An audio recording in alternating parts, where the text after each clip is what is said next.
2009 தேர்தலில் உங்களுக்கு பாராளுமன்ற தேர்தலில் திரு டிவிகே இளங்கோவன் வந்து இங்கே 29,000 ஓட்டில் ஜெயிச்சார். எப்பயுமே 1000 விளக்கில் 1000 2000 ஓட்டில் தான் ஸ்டாலின் ஜெயிப்பார். ஆகா, நமக்கு ஒரு சேஃப் சீட்டு கிடச்சிச்சு. இங்கே நீங்கள் குளத்தூரை எடுத்துக்கிட்டீங்கன்னு சொன்னால் பெரம்பூர் மற்றும் அதை ஒட்டிய உள்ள மூலக்கடை பகுதிகளெலாம் கிறிஸ்தவர்கள் அதிகம். ஸோ மைனாரிட்டி நமக்கு சேஃப்னு சொல்லி அந்த சீட்டுக்கு போனார். அந்த தேர்தலில் அவர் ஜெயிச்சது வெறும் 2700 ஓட்டு லீடில் தான். இப்பொழுது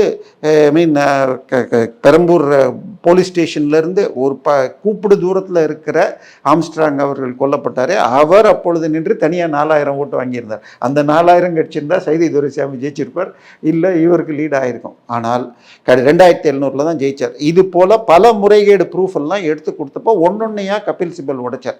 கடைசியாக இவர் போட்ட வக்கீல் யாருன்னு சொன்னால் பாம்பே ஹைகோர்ட்டில் நீதிபதியாக இருந்து வாலண்டியராக பதவி ஓய்வு முன்னாடி ரிட்டையர் பெற்ற நல்லமன் நாயுடுங்கிற ஒரு பெரிய வக்கீலை போட்டிருந்தார்.